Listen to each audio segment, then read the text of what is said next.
Hujan deras mengguyur Jakarta malam itu, suara petir bergemuruh seolah-olah langit sedang marah. Aku, Nadia, berlari pulang dari kampus dengan tas basah kuyup, pintu rumah terbuka sedikit, dan aku langsung menyelinap masuk tanpa mengetuk.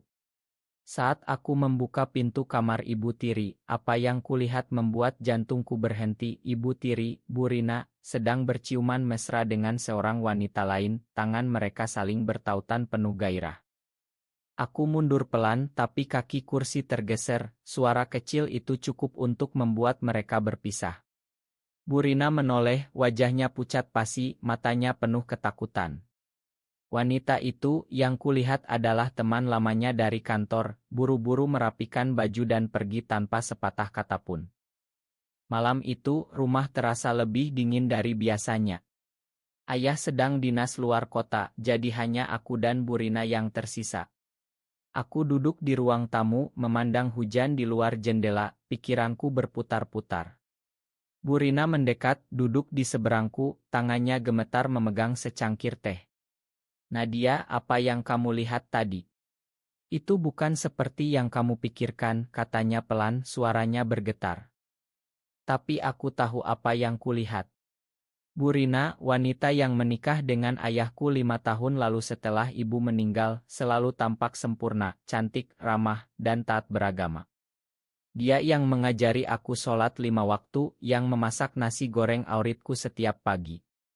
Tapi sekarang, rahasia itu terbuka, dan aku merasa dunia runtuh. Kenapa, Bu? Kenapa dengan wanita, tanyaku, suaraku hampir pecah. Bu Rina menunduk, air mata menetes ke pangkuannya. Ini bukan pilihan, Nadia. Ini adalah diriku yang sebenarnya. Aku mencoba menyembunyikannya demi keluarga, demi ayahmu, demi kamu. Tapi, aku lelah berpura-pura. Kata-katanya seperti pisau menusuk hatiku. Aku ingat bagaimana ayah selalu memuji Bu Rina sebagai istri ideal, bagaimana keluarga besar kami di desa selalu menekankan nilai-nilai tradisional, pernikahan antara pria dan wanita, keluarga harmonis, tanpa cela. Aku bangkit, masuk ke kamar, dan mengunci pintu. Malam itu aku tak bisa tidur. Pikiranku melayang ke masa kecil, saat ibu masih ada, saat semuanya sederhana. Tapi sekarang, rahasia Bu Rina membuatku mempertanyakan segalanya. Apakah ayah tahu? Apakah ini akan menghancurkan keluarga kami? Dan yang lebih menakutkan, kenapa hatiku ikut bergetar saat memikirkan itu? Aku ingat teman kuliahku, Sari, gadis cantik dengan senyum manis yang selalu membuatku gugup. Apakah aku sama seperti Bu Rina? Pagi harinya, aku menghindari Bu Rina. Aku berangkat ke kampus lebih awal, tapi pikiranku tak fokus. Di kelas psikologi, dosen membahas tentang identitas diri dan tekanan sosial. Di Indonesia, masyarakat kita masih penuh dengan norma-norma yang kaku, katanya. Banyak orang yang hidup dalam kepura-puraan karena takut dikucilkan. Kata-kata itu seperti tamparan. Aku memandang Sari yang duduk di depan, rambutnya hitam panjang, dan tiba-tiba aku sadar, aku menyukainya lebih dari sekadar teman. Siang itu, Sari mengajakku makan di kantin. Kamu kelihatan murung, Nad. Ada apa? Tanyanya, matanya penuh perhatian. Aku ingin cerita tentang Bu Rina, tapi kata-kata tersangkut di tenggorokan. Gak apa-apa, cuma capek, jawabku bohong. Tapi Sari tak mudah dibohongi. Dia memegang tanganku dan sentuhan itu membuat jantungku berdegup kencang.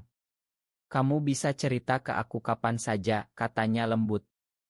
Pulang ke rumah, Bu Rina sudah menunggu. Kita harus bicara, Nadia. Jangan biarkan ini merusak hubungan kita. Aku duduk mendengarkan ceritanya. Bu Rina bercerita tentang masa mudanya di Surabaya, bagaimana dia jatuh cinta dengan sahabat perempuannya, tapi keluarga memaksa dia menikah dengan pria. Aku pikir pernikahan akan menyembuhkan aku, tapi itu hanya membuatku semakin hancur, katanya. Aku mencintai ayahmu, tapi bukan seperti yang seharusnya. Aku marah. Jadi pernikahan kalian bohong. Ayah pantas tahu, seruku. Burina menggeleng. Jika ayah tahu, semuanya akan berakhir. Keluarga kita akan hancur, Nadia. Pikirkan tentang ayahmu, tentang reputasi kita di masyarakat. Kata-katanya membuatku ragu. Di Indonesia, di mana agama dan tradisi begitu kuat, coming out bisa berarti pengucilan, kehilangan pekerjaan, bahkan kekerasan. Malam itu aku menelepon ayah. "Pak, kapan pulang?" tanyaku, suaraku berpura-pura ceria. "Besok, sayang." "Ada apa?" jawabnya.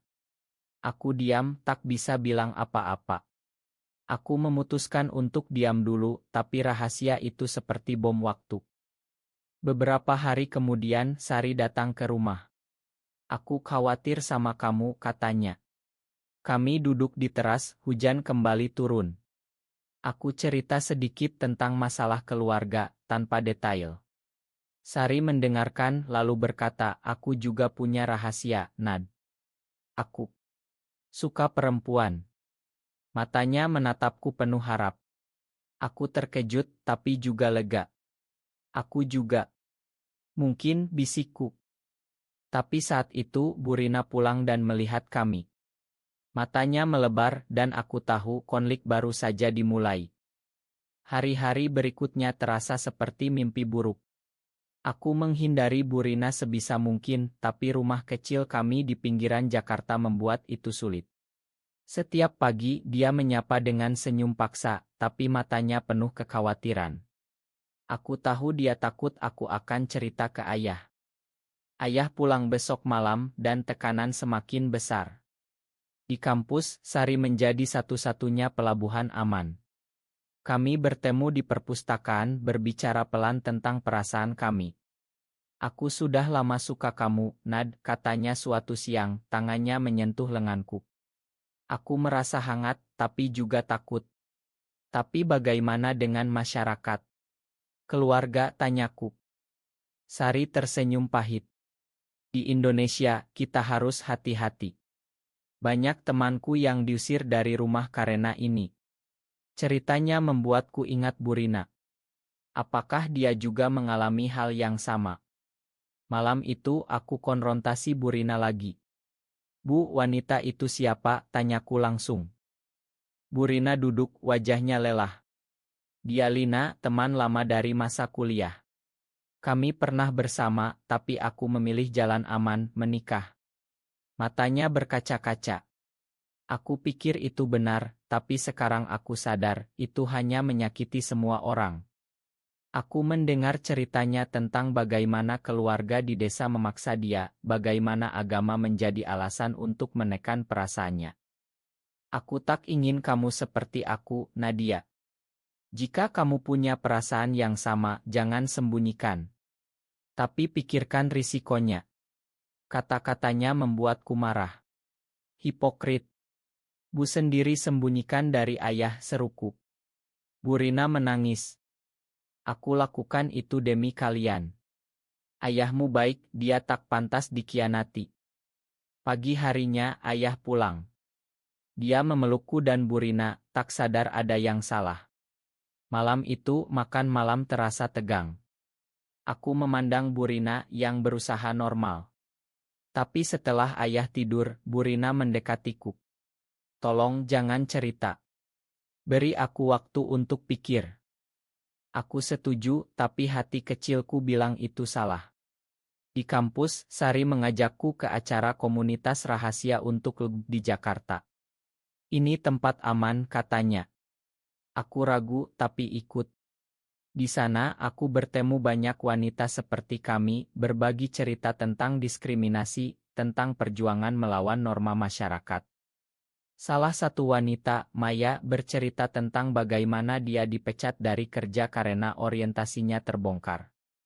"Masyarakat kita bilang ini dosa, tapi cinta adalah cinta," katanya. Kata-kata itu menyentuhku. Pulang, aku memikirkan Burina. Mungkin dia butuh bantuan. Tapi keesokan harinya, bencana datang. Ayah menemukan pesan di ponsel Burina dari Lina. "Siapa ini? Kenapa pesannya mesra?" tanya ayah marah. Bu Rina panik, aku juga. Ayah menatap kami bergantian. Ada yang disembunyikan dari aku. Bu Rina menangis, menceritakan semuanya. Ayah syok, wajahnya merah padam. Kamu bohongi aku selama ini. Ini haram. Bagaimana dengan anak kita, serunya, maksudnya aku. Aku diam, tapi hati hancur melihat ayah marah. Malam itu ayah tidur di soa, Bu Rina di kamar tamu. Aku mendengar mereka bertengkar pelan. Pagi harinya ayah bilang kita harus cerai. Bu Rina memohon, demi Nadia beri aku kesempatan. Tapi ayah tegas. Ini melanggar segalanya yang aku percaya. Aku merasa bersalah. Jika aku tak masuk kamar itu, mungkin semuanya baik-baik saja. Tapi sekarang keluarga hancur. Di kampus, Sari menghiburku. Kamu harus dukung Bu Rina. Dia korban masyarakat juga. Aku setuju, tapi bagaimana? Beberapa hari kemudian keluarga besar datang. Paman dan bibi dari desa mendengar rumor. Ini aib keluarga, kata paman. Mereka menekan ayah untuk cerai segera. Bu Rina duduk diam, air mata mengalir. Aku ingin bela dia, tapi takut. Malam itu aku bicara dengan Sari. Aku harus cerita ke ayah tentang aku juga. Sari khawatir. Itu berisiko, Nad. Tapi aku putuskan. Esok hari aku konfrontasi ayah. Pak, aku juga suka perempuan. Seperti Bu Rina. Ayah terkejut, matanya penuh kekecewaan. Kamu, bagaimana bisa? Ini pengaruh buruk, serunya. Aku menangis. Ini aku yang sebenarnya, Pak. Ayah pergi meninggalkan rumah. Konflik semakin dalam dan aku merasa dunia runtuh. Setelah pengakuan itu, rumah menjadi neraka. Ayah tak bicara denganku selama berhari-hari, hanya sesekali melirik dengan mata penuh kemarahan dan kesedihan. Bu Rina mencoba mediasi, tapi ayah menolak. Kalian berdua sama saja, pengkhianat, katanya suatu malam. Aku pindah sementara ke apartemen Sari di pusat kota. Sari, dengan pekerjaannya sebagai desainer grafis, punya tempat kecil tapi nyaman. Di sana aku merasa bebas untuk pertama kalinya. Kami berbicara panjang tentang masa depan, tentang bagaimana hidup sebagai lesbian di Indonesia. Kita bisa pergi ke Bali atau luar negeri, kata Sari, tapi aku tahu itu mimpi. Sementara itu, Bu Rina menelepon setiap hari. Ayahmu marah besar, Nadia. Keluarga besar ingin aku pergi. Suaranya lemah. Aku kasihan, tapi juga marah. Buyang mulai semuanya, kataku. Bu Rina diam, lalu bilang, aku akan cerai demi kebaikan kalian. Hati hancur mendengar itu. Ayah adalah orang baik, pekerja keras di perusahaan swasta, selalu mengajari aku nilai-nilai Islam yang moderat. Tapi sekarang dia terjebak antara keyakinan dan cinta keluarga. Aku bertemu ayah di KAI. Pak, makan aku, kataku. Ayah menunduk. Aku tak paham, Nad. Di agama kita ini dilarang. Bagaimana aku bisa terima? Aku jelaskan tentang perasaanku, tentang Bu Rina. Ini bukan pilihan, Pak. Ini bawaan. Ayah diam, tapi matanya lembut sedikit. Aku butuh waktu, katanya. Tapi tekanan dari masyarakat semakin besar. Di kampus, rumor menyebar. Teman-teman mulai menjauh, ada yang bilang hati-hati dia lesbi. Aku merasa terisolasi. Sari juga mengalami, bosnya memperingatkan tentang citra perusahaan. Suatu hari, Lina datang ke apartemen. Rina butuh bantuan, katanya. Lina, wanita cantik berusia 40-an, bercerita tentang cinta mereka. Kami bertemu lagi setelah bertahun-tahun dan perasaan itu kembali. Aku marah. Kalian hancurkan keluargaku, seruku. Lina tersenyum pahit. Cinta tak pernah mudah di sini. Tapi Rina mencintai kalian juga. Kata-katanya membuatku pikir. Mungkin Burina korban bukan penjahat. Ayah menelepon minta bertemu. Di rumah dia bilang aku konsultasi dengan Ustadz. Dia bilang ini ujian tapi bisa disembuhkan. Aku marah. Ini bukan penyakit, Pak. Kami bertengkar hebat dan aku pergi lagi. Burina memutuskan pindah ke rumah Lina. Ini yang terbaik, katanya. Aku sedih tapi mengerti. Di acara komunitas, aku bertemu lebih banyak orang mendengar cerita tentang perjuangan hak LGBT di Indonesia, tentang demo dan diskriminasi. Sari mengusulkan kami resmi bersama. Kita bisa nikah di luar negeri. Tapi aku ragu karena keluarga. Malam itu ayah datang ke apartemen. Aku tak bisa kehilangan kamu, Nad. Mari kita coba pahami. Tapi saat itu paman menelepon. Ayahmu sakit, Nadia. Karena stres ini. Aku buru-buru ke rumah sakit. Ayah terbaring, wajah pucat. Ma, Pak, kataku menangis. Ayah pegang tanganku. Aku salah, Nad. Cinta keluarga lebih penting dari norma. Kata-katanya memberi harap, tapi konflik belum selesai. Ayah keluar rumah sakit setelah seminggu, tapi kesehatannya rapuh. Dokter bilang stres penyebabnya. Aku merasa bersalah, tapi juga tegas. Pak, aku tak bisa ubah diri, kataku. Ayah mengangguk pelan. Aku coba terima, tapi keluarga besar tak akan. Benar saja, paman datang lagi menuntut ayah usir aku. Ini membawa malu ke desa, katanya. Ayah membela. Dia anakku. Pertengkaran itu membuat ayah lelah lagi. Burina datang ke rumah sakit meski ayah tak mau lihat. Aku minta maaf, katanya ke aku. Kami bicara panjang. Aku salah sembunyikan, Nad. Itu membuat semuanya lebih buruk. Aku setuju. Tapi sekarang kita harus hadapi bersama. Sari mendukungku. Kami ikut seminar tentang psikologi LGBT, belajar tentang bagaimana masyarakat Indonesia perlahan berubah, meski lambat. Ada undang-undang anti-diskriminasi yang diusulkan tapi masih jauh. Suatu hari, ayah bertemu Sari. Kamu yang buat anakku begini, tanyanya kasar. Sari tenang. Tidak, Pak. Ini alami. Ayah diam tapi perlahan bicara. Aku tak suka, tapi aku tak ingin kehilangan Nadia. Burina dan Lina memutuskan pindah ke Bali, di mana komunitas lebih terbuka. Kami akan mulai baru, kata Burina. Aku sedih, tapi bahagia untuk dia. Sebelum pergi, dia peluk aku. Jadilah dirimu, Nad. Jangan seperti aku. Setelah itu, aku fokus ke studi. Tapi tekanan sosial terus. Di media sosial, ada kampanye anti-LGBT, membuatku takut. Sari dipecat dari kerja karena oto kami bocor. Ini tidak adil, serunya. Kami putuskan ikut demo hak LGBT di Jakarta. Di sana, ribuan orang, meski ada ancaman dari kelompok radikal.